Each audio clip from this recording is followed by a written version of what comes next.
네, 찬양하는데 너무 눈물이 많이 나서 제가 눈물이 많지 않은 사람입니다. 네, 항상 청년들한테 이야기를 하는데 눈물이 많지 않습니다.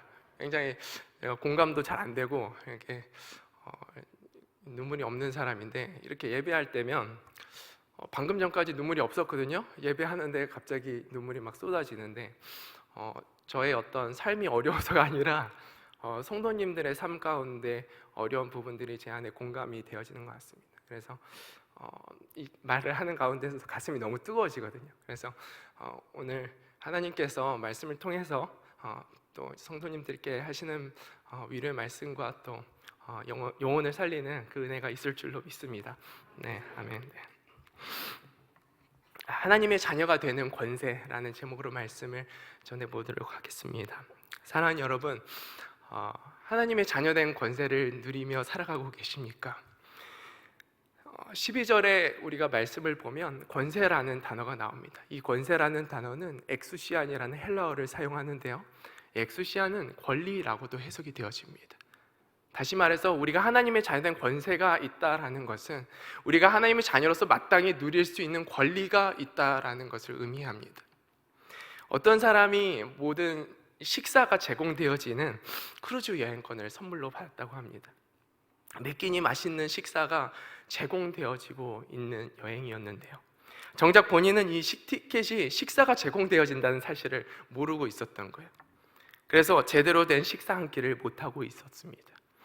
티켓을 가진 자라면 당연히 누릴 수 있는 권리를 못 누리고 있었다는 거예요.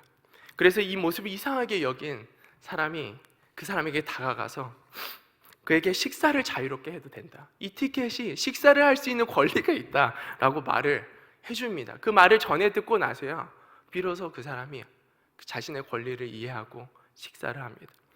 우리가 하나님의 자녀가 되었음에도 하나님의 자녀된 권리를 알지 못한다면 마치 이 땅에서부터 천국을 누릴 수 있는 천국행 열차를 타고 있음에도 불구하고 그 권리를 못 누리지 못하는 자녀의 모습과 같습니다. 사랑하는 여러분, 오늘 말씀을 통해서 저와 여러분이 자녀된 권리가 무엇인지, 하나님의 자녀가 된 그 권세가 무엇인지 발견하고 깨닫고 우리 삶을 통해서 그 권리를 누려 하는 은혜가 있기를 축복합니다. 우리가 하나님의 자녀로서 누릴 수 있는 권리는 무엇이 있을까요? 오늘 본문을 통해서 두 가지로 생각해 보았으면 좋겠는데요, 첫 번째 권리는 하나님을 아는 권리입니다. 여기서 알다라는 것은 단순히 지식적으로 머리로 안다라는 그 알을 의미하기보다는 경험적으로 관계 안에서 깊이 알아가는 알을 의미합니다. 저에게 루아라는 아주 귀엽고 이쁜 4살짜리 딸이 있습니다. 최근에 제가 평소에 이제 루아에게 사랑한다는 말을 진짜 많이 써요. 루아야 사랑해. 근데 최근에 제가 루아에게 루아야, 아빠가 루아 사랑하는 거 알아? 이렇게 물어봤어요. 근데 루아가 뭐라고 대답했을까요? 안다고 하는 거예요. 4살짜리가 아빠가 자기 사랑하는 거 안돼요. 그래서 질문이 하나 더 생기는 거예요. 루아야, 그러니까 제 아내는 루아한테 해준 어떤 사랑의 행동들과 말들이 있지 않습니까? 그러니까 그런 말들을 기대하고 한번 물어봤는데, 루아야, 그러면 루아가 아빠가 왜 루아를 사랑한다고 생각해? 이렇게 물어본 것이죠. 어떻게 그렇게 사랑한다고 생각할 수 있어? 이렇게 물어보니까 대답을 못하는 거야. 당연하죠, 4살짜리인데. 루아가 아빠가 자신을 사랑한다는 것을 너무나 잘 압니다. 그런데 아빠가 나를 사랑한다는 말에 이해가 깊겠습니까? 얕을 수밖에 없는 것이죠. 그러나 앞으로의 삶을 통해서 루아가 자라나면서 저와 함께 하는 그 삶을 통해서 루아는 아빠의 사랑을 경험적으로 배워갈 것이고 그 사랑에 대한 이해가 더욱더 깊어질 것입니다. 이것이 자녀가 누리는 그 권리인 것이죠. 이처럼 하나님이 우리 아버지라면 하나님을 머리로 아는 알을 넘어서 평생 주님과 관계하면서 경험적으로 하나님을 알아가는 것이 하나님의 자녀된 권리를 누리는 것인 줄로 믿습니다. 이는 반대로 말하면 안타깝게도 하나님의 자녀가 아니라면 하나님을 아는 그 권리를 누리지 못하는 것과 같습니다. 요한복음 1장 10절 말씀, 오늘 본문 말씀이었는데요, 그가 세상에 계셨으며 세상은 그로 말미암아 지은 바 되었으되 세상이 그를 알지 못하였다라고 이야기합니다. 여기서 그는 예수님이시죠. 제가 예수 그리스도를 넣어서 다시 읽어보겠습니다. 예수 그리스도가 세상에 계셨으며 세상은 예수 그리스도로 말미암아 지은 바 되었으되 세상이 예수 그리스도를 알지 못하였다. 여기에서 알지 못하다라고 기록되어 있는 이 단어는 우크 에그노라고 단순히 지식적으로 알지 못하는 그 의미를 포함할 뿐만 아니라 관계적으로 깊이 알지 못하는 그 의미를 포함합니다. 지금 성경은 당연한 이야기를 지금 하고 있는 거예요. 그들이 하나님의 자녀가 아니었기 때문에, 그들이 여전히 죄의 종이었기 때문에 예수님이 누구이신지, 하나님이 누구이신지 그들이 알 수 있는 권리가 없었던 것입니다. 사람들과 이야기하다 보면요, 어떤 분들은 하나님이 계신 것을 믿어요. 하나님의 존재를 인정합니다. 그런데 예수님이 창조주이시고 2000년 전에 나를 이 땅에 구원하러 오신 메시아라는 것을 믿지 못하는 사람들이 꽤나 많습니다. 이 말은 우리가 예수님이 하나님이시고 예수님이 우리의 구주이시다라는 것을 믿는, 하나님을 아는 이 권리가 모두에게 있지 않구나라는 것을 생각하게 됩니다.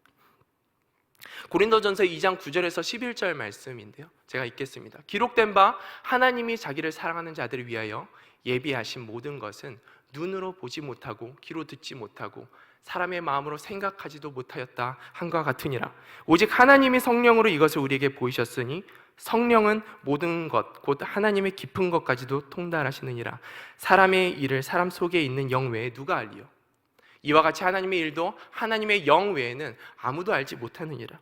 하나님의 영이 없는 사람은, 하나님의 자녀가 아닌 사람은 하나님이 보고 싶어도 보지 못하고 하나님 음성을 듣고 싶어도 듣지 못하고 하나님을 마음으로 깨닫고 싶어도 깨닫지 못한다고 말하는 것입니다. 하나님의 영이 임한 자녀 외에는 하나님이 누구이신지 알 길이 없는 것이죠. 최근 모태신앙인이었던 한 청년을 만나게 되었습니다. 부모님도 이제 교회를 잘 다니시는 분이시고, 그런데 이 청년이 청소년 시기에 너무나 방황을 많이 했다라고 이야기를 하는 것이죠.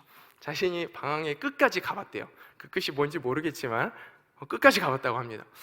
그런데 지금 신앙생활을 너무 잘하고 있는 거예요. 그래서 제가 물어봤습니다. 어떻게 이렇게 변하게 되었냐?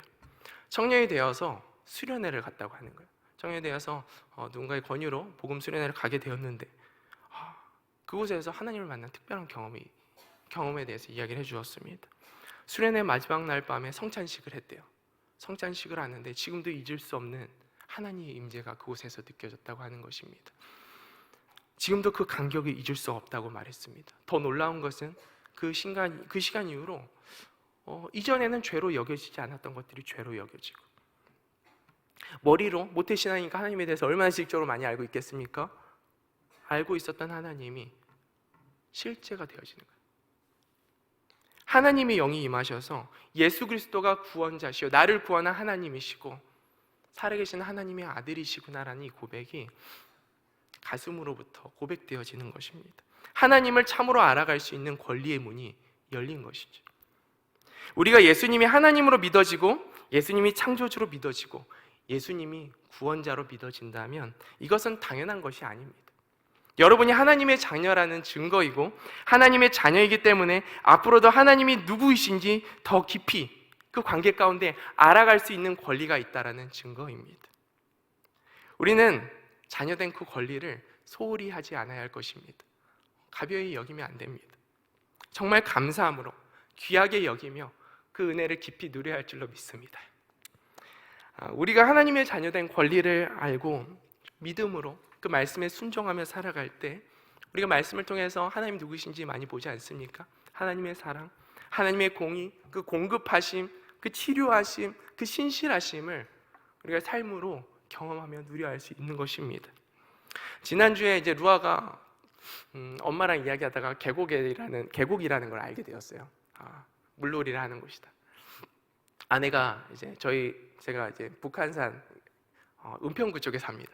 근데 그쪽에 북한산이 좋은 계곡이 있다고 자기가 좀 이렇게 루아랑 산책 가면서 눈여겨 보았다고 저한테 이야기를 해주는 것이죠. 그래서 한번 가야겠다 이렇게 생각했는데 루아가 저번 주에 아침부터 일어나자마자 계곡을 가고 싶다고 하는 거예요. 제가 할 게 있었는데 루아가 계곡을 너무 아침부터 노래를 부르니까 아내가 루아를 데리고 걸어서 거기 가려고 준비를 하고 있었던 거예요. 그래서 제 마음에 할 것은 있지만 아내와 루아를 위해서 함께 계곡을 가야겠다라는 마음이 들었습니다. 그래서 루아와 아내와 저희 집에 가까이 사시는 어머니, 저희 친어머니 어머니를 모시고 계곡을 갔습니다. 어머니와 이제 아내가 이제 가는 길에 김밥을 사러 잠시 내린 사이에 루아가 갑자기 차가 정차되어 있었는데 우는 거예요. 루아가 잘 안 울거든요. 근데 우는 거예요. 왜 우냐 왜 우는지 딱 보니까 팔을 잡고 계속 울더라고요. 그래서 제가 내려가지고 이렇게 루아를 안고 내려서 루아야 왜 그래 하니까 팔이 아프다고 계속 우는 거예요. 그래서 손을 한번 들어 올려보라고 해서 왼손을 이렇게 올라가는데 오른손을 못 올리는 거예요. 그래서 제가 의심해보는 건 팔이 빠지지 않았나라는 생각이 좀 들었어요. 그때 제 안에 즉시 들었던 생각은 치료하시는 하나님이었습니다. 하나님 치료하시는 하나님이시지. 그래서 루아를 바로 안고 기도를 해주었어요. 루아는 계속 울고 있었고 제 육안상으로는 아무런 변화가 일어나지 않았어요. 여전히 아파하고 있었죠. 기도하면서 안 나으면 병원을 데리고 가야겠다. 힘들게 나왔는데 병원을 갈 수밖에 없겠네. 이런 생각을 하고 있었습니다. 기도를 마치고 여전히 울고 있는 루아에게 손을 들어보라고 했어요. 근데 오른손을 드는 거예요. 올라가는 거예요. 아프니? 안 아프다는 거예요. 자기가 안 아픈지도 모르고 울고 있어요. 그러니까 이제 눈물을 그치는 것이죠. 안 아프다는 것을 아는 것이죠. 온 가족이 하나님께 감사하면서 와, 감사하다. 오늘도 계곡에서 놀 수 있구나. 그래서 그 계곡에서 재밌게 놀다 왔습니다. 하나님의 치료하심을 삶으로 경험한 사건입니다. 이런 은혜가 우리 삶에 분명히 있습니다. 기도하는 가운데 분명히 있습니다. 그런데 고난이 바로 해결되지 않을 때가 더 많습니다. 우리의 고난이 당장 해결되어야만 주님을 경험할 수 있는 것입니까? 아니죠. 지금 제가 왼쪽 엄지가 염증으로 3달 정도 아파서 기타를 안 치려고 노력을 합니다. 병원에서 계속해서 치료를 받고 있는데 잘 낫지 않아요. 그래서 기도를 하고 있습니다. 그러면 저의 엄지가 지금 낫지 않았으니까 제가 하나님을 알 길이 이제 없는 것입니까? 아니죠. 하나님은 여전히 선하시기 때문에, 선하신 하나님이시기 때문에 낫지 않은 이 상황을 통해서도 하나님의 선하심을 저에게 분명히 알게 하실 것입니다. 실제로 우리는 고난 중에 주님을 더 깊이 경험할 때가 많죠. 욥도 우리가 잘 알고 있는 욥도 그 극심한 고난 중에 주님을 더 깊이 만나고 다음과 같이 고백을 합니다. 욥기 42장 5절 말씀인데요. 내가 주께 대하여 귀로 듣기만 하였사오나 이제는 눈으로 주를 배움나이다. 아멘. 그는 오히려 삶의 고난을 통해서 하나님을 더 깊이 알게 되었다라고 고백을 합니다. 사랑하는 성도 여러분, 평생 하나님을 아는 것이 자녀의 권리입니다. 우리의 상황이 어떠하든지, 문제가 있든지 없든지, 슬프든지 기쁨이 가득하든지, 모든 상황에서 나와 함께 하시는 주님과 동행하면서 주님을 깊이 알아갈 수 있는 것입니다. 그 주님과, 나를 사랑하시는 그 주님과 동행하며 주님을 깊이 알아가는 저와 여러분 되기를 축복합니다. 두 번째 권리는 하나님의 주인 되심을 경험하는 권리입니다. 우리 11절 함께 읽어볼까요? 요한복음 1장 11절 말씀입니다. 시작. 자기 땅에 오매 자기 백성이 영접하지 아니하였으나. 세상이 왜 예수님을 주인으로 영접하지 않았을까요? 종이 아닌 주인으로 살고 싶은 것이죠. 우리 모두에게 이 마음이 있습니다. 마치 아담과 하와가 자신이 주인이 되어 먹으려고 했던 그 선악과가 보암직도스럽고 먹음직도스럽지 않았습니까? 그랬던 것처럼 내가 주인 되어서 선택할 수 있는 이 삶이 보암직도스럽고 먹음직도스럽고 아름답고 더 좋아 보이고 더 자유로워 보이는 거예요. 세상의 눈으로 자신의 뜻대로 자신의 소견대로 살아가는 것이 너무 좋고 자유로운 길인 것처럼 보이는데요. 하지만 죄인인 우리가 주인으로 살아가는 길이야말로 자유인 같지만 죄의 종으로 사는 길이고요. 결국 사망으로 가는 길임을 우리는 알아야 합니다. 많은 분들이 하나님이 내 삶의 주인이 되면 자유를 잃을 것 같다라고 이야기를 합니다. 청년들도 그런 이야기를 참 많이 해요. 그래서 반은 세상에, 반은 교회에, 예수님께 두고 있는데요.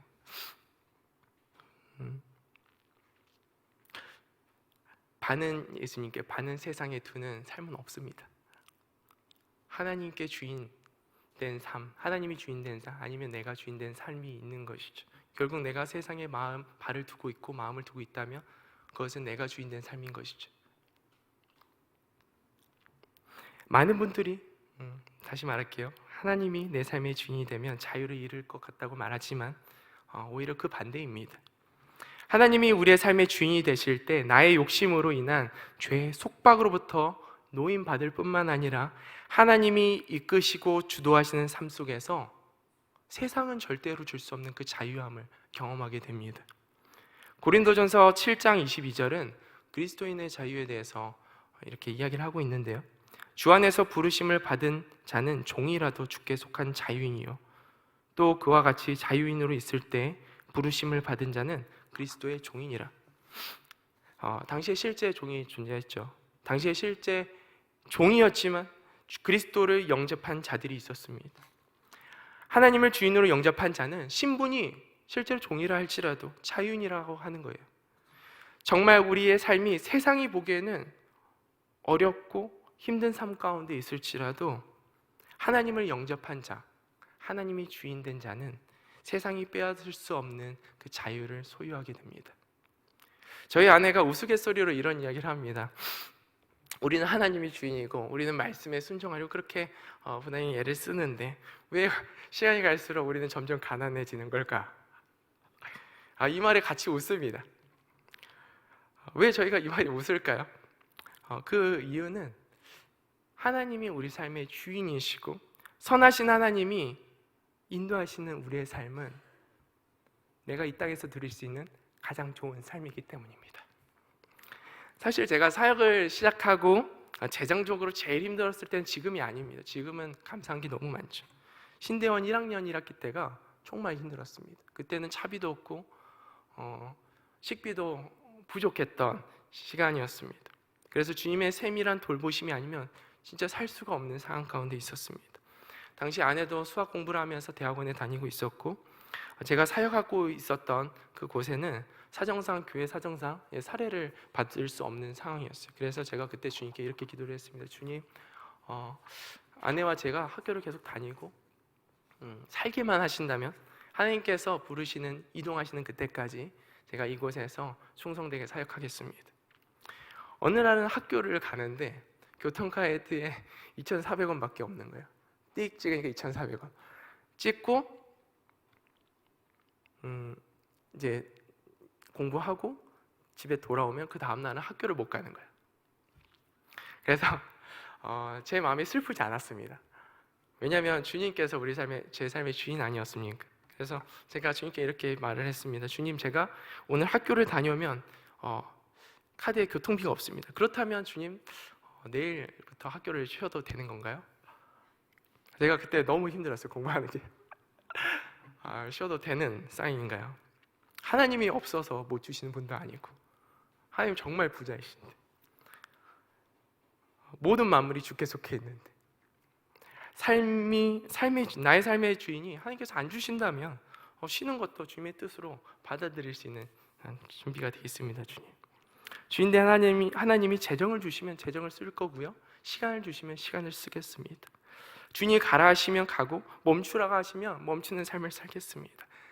그 자유함이 있었습니다. 그렇게 기도하면서 카드를 찍고 이렇게 내려가고 있었는데 마침 지하철이 다 출발하고 사람이 없는 거예요. 한 명도 없는 거예요. 그래서 이제 의자에 가서 앉는데 이제 빗발은 진짜 쓰다 버린 이 굉장히 낡고 버린 듯한 지하철 전기 승차권이 하나 의자에 놓여져 있는 거예요. 설마 이런 카드에, 사람도 찾아줄 수 없는 이 카드에 돈이 있을까라는 생각을 하고 그 카드를 일단 집어들었어요. 그리고 공부를 하고 밤에 집에 돌아오는 길에 혹시나 해서 찍어봤습니다. 60회가 들어있는 거예요. 그래서 몸에 소름이 쫙 돋으면서 학교를 내일도 가야 되는구나. 그래서 감사합니다 하고 학교를 한 달 좀 넘게 그걸 찍으면서 다녔습니다. 다 써갈 즈음에 한 학기가 안 끝났어요. 다 써갈 즈음에 주님께 또 물었습니다. 주님, 저 학교 내일부터 쉽니까? 그런데 이 질문이 무섭게 수업을 듣고 있는데 쉬는 시간에 형이 저 등을 툭툭 치더니 정훈아, 내가 기도하는데 너 하나님이 차비하래. 차비하래. 뭐 딴 데 쓰라는 것도 아니고 식비도 없는데 차비하래. 그러는 거예요. 그래서 그 차비를 받고 얼마 들어있는지 모르잖아요. 근데 그 현장에서 열어보기가 좀 부끄러운 거야. 그래서 화장실로 갔습니다. 그래서 아무도 보이지 않는 그 문을 열고 들어가서 앉아가지고 열어봤는데 4만 원이 들어있는 거예요. 그래서 그것들을 충전하고 마지막 학기를 마무리를 했습니다. 할렐루야. 네. 왜 이때 제 마음이 힘이 안 들었을까요? 힘 들었죠. 그때 아내는 학교가 집에서 걸어서 한 1시간 정도 됐었는데 그걸 걸어 다녔어요. 자신은 이제 평소에 이제 저랑 연애하면서 한 2시간도 걷고 3시간도 걸었거든요. 그러니까 자신은 잘 걸을 수 있다라는 거예요. 근데 가장으로서, 남편으로서 그게 너무 미안한 거예요. 그런데 아내가 그 시간을 같이 견뎌 주었습니다. 돌아보면 하나님을 주인으로 삼고 살아가는 정말 중요한 훈련이 되었습니다. 그때 경험한 주인 되신 하나님으로 인해서 저와 아내가 지금 재정에 매이지 않고 주님이 부르시는 곳이라면 어디든지 가겠습니다라고 순종할 힘이 있고 더 큰 자유함이 우리 안에 주어졌습니다. 여러분, 하나님의 주권 아래 살아가고 계십니까? 하나님의 자녀로서 하나님의 주권 아래 살아가는 것은 내가 좋으면 하고 내가 싫으면 안 하는 그런 선택의 문제가 아닙니다. 하나님의 자녀라면 하나님의 주권 아래 사는 것이 은혜입니다. 하나님의 주권에 순종하는 삶은 세상이 절대로 빼앗을 수 없는 자유함이 있습니다. 하나님의 자녀된 하나님은 자녀를 반드시 책임져 주십니다. 말씀을 마무리합니다. 요한복음 1장 12절 말씀, 본문 말씀 함께 같이 읽겠습니다. 영접하는 자, 곧 그 이름을 믿는 자들에게는 하나님의 자녀가 되는 권세를 주셨으니, 이 권세는 우리가 천국에 가야지만 누릴 수 있는 권세가 아닙니다. 이 땅에서부터 누릴 수 있는 자녀된 권리인 것이죠. 이 땅에서 살아갈 우리의 남은 인생은 무엇일까요? 천국에서 영원히 함께 살아갈 나의 아버지, 나를 너무나 사랑하시는 그 아버지가 누구인지 먼저 알고 그분의 주인 되심을 먼저 경험하는 시간이 되어야 할 줄로 믿습니다. 이것이 천국의 티켓을 가진 하나님의 자녀만이 누릴 수 있는 하나님의 권리이고 축복인 줄로 믿습니다. 한 주도 하나님의 자녀된 권세를 누리며 살아가는 저와 여러분이 되기를 축복합니다. 함께 기도하기 원합니다. 먼저 우리가 함께 기도하기 원하는 것은 우리의 삶이 하나님을 더 깊이 알아가는 삶을 살아가길 원합니다라고 주님 앞에 고백했으면 좋겠습니다. 우리가 주님을 구하면 주님께서는 주신다 약속하셨습니다. 은혜가 필요하고 정말 주님 없이는 살 수 없습니다라고 마음이 낮아진 자에게 주님께서 찾아오십니다. 그리고 주님께서 당신을 계시하시고 누구인지 깨닫고 알게 하십니다. 그리고 더 나아가 우리 삶 속에서 주님을 경험적으로 더 깊이 알게 하실 것입니다. 우리가 주님을 더 아는 그 은혜 가운데 나아가게 하여 주시옵소서. 우리 같이 기도하시겠습니다. 사랑하는 엄하신 하나님 아버지, 하나님, 우리는 주님을 아는 그 은혜 가운데 살아가야 됩니다. 하나님, 우리가 주님의 자녀로서 주님의 그 권리를, 주님의 자녀된 그 권리를 누리게 하여 주시옵소서. 주님을 아는 그 권리를 누리게 하여 주시옵소서. 하나님, 우리가 주님의 자녀로서 주님과 동행하며 주님께서 얼마나 사랑이 많으시고 하나님 얼마나 신실하시고 얼마나 우리에게 좋은 것 주시길 원하시는 하나님이심을 우리가 보게 하여 주시옵소서. 경험케 하여 주시옵소서. 알게 하여 주시옵소서. 하나님, 우리 삶 가운데 항상 동행하고 계심을 깨닫게 하시고 아니 우리가 믿음으로 주의 말씀에 순종할 때 조금씩 알아가는 주님의 은혜 가운데 거하게 하여 주시옵소서. 아니 우리의 연약함 아버지 주님 앞에 솔직하게 고백하며 나아갑니다. 아니 우리는 주님이 없이는 살 수 없는 연약한 존재들입니다. 주님 우리의 삶을 붙드시고 주님 은혜 가운데 붙들어 주시는 삶을 살게 하여 주시옵소서. 아멘. 우리 한 번 더 기도하기 원합니다. 하나님, 주님의 주권을 인정하며 참된 자유를 누리는 삶을 살게 하여 주시옵소서. 우리 한 번 더 기도해 볼까요? 기도하시겠습니다. 사랑과 은혜가 많으신 하나님 아버지, 하나님께서 주시는 그 자유를 잃지 않게 하여 주시옵소서. 하나님께서 주시는 그 자유를 빼앗기지 않게 하여 주시옵소서. 하나님께서 우리 삶의 주인 되심을 우리가 알고 깨달아 알며 아버지 살아가는 은혜가 있게 하여 주시옵소서. 하나님, 우리가 내 삶의 주인됨을 아버지 버리고 내려놓고 이제는 하나님 주인 삼고 주인으로 살아가는, 하나님이 주인 되어 살아가는 은혜를 아버지 우리 알게 하여 주시옵소서. 하나님이 주인된 그 삶 가운데 자유함이 있습니다. 하나님께서 주인된 그 삶 가운데 평안이 있고 하나님께서 주인된 그 삶 가운데 참된 생명이 있습니다. 하나님, 우리가 다른 것을 좋지 아니하고 하나님 내가 주인된 삶을 내려놓으며 하나님 온전히 주님께서 주인된 그 삶 가운데 그 자유함을 누리는 우리 모든 성도님들 되어질 수 있도록 축복하여 주시옵소서.